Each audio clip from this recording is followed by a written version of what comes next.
का ये पुरअमन मार्च और उस पर इस किस्म की फायरिंग के इमरान खान साहब भी ज़ख्मी, उनके साथी भी इस हमले के नतीजे में ज़ख्मी हैं। इमरान खान को निशाना बनाया जा रहा है कातिलाना हमले में। सर जी, इसमें तो कोई शक ही नहीं है कि जिस तरह के कहते आए हैं और इस हुकूमत ने जिस तरह के बयानात दिए हैं, खासतौर पर राना सनाउल्लाह ने, और कि ये खूनी मार्च होगा, तो उससे मकसद यही था कि इमरान खान को डराने का, इमरान खान को एलिमिनेट करने का।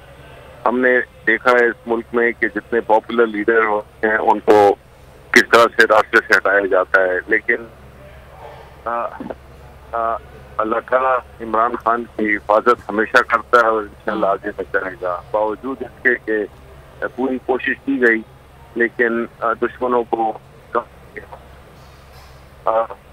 इस वक्त आगे है। शिबली फराज साहब,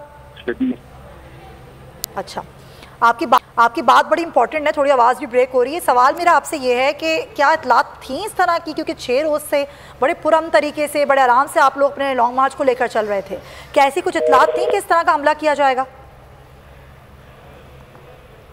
गालिबन हमारा राब्ता मुनक़ता हो गया है शिबली फराज साहब से।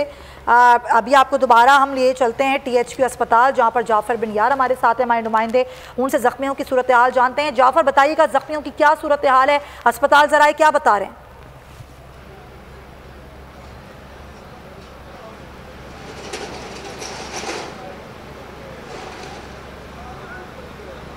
ठीक है, जाफ़र बिन यार से हम बात करेंगे, THP अस्पताल से हमें बताएंगे जो अस्पताल ज़राए हैं ज़ख्मियों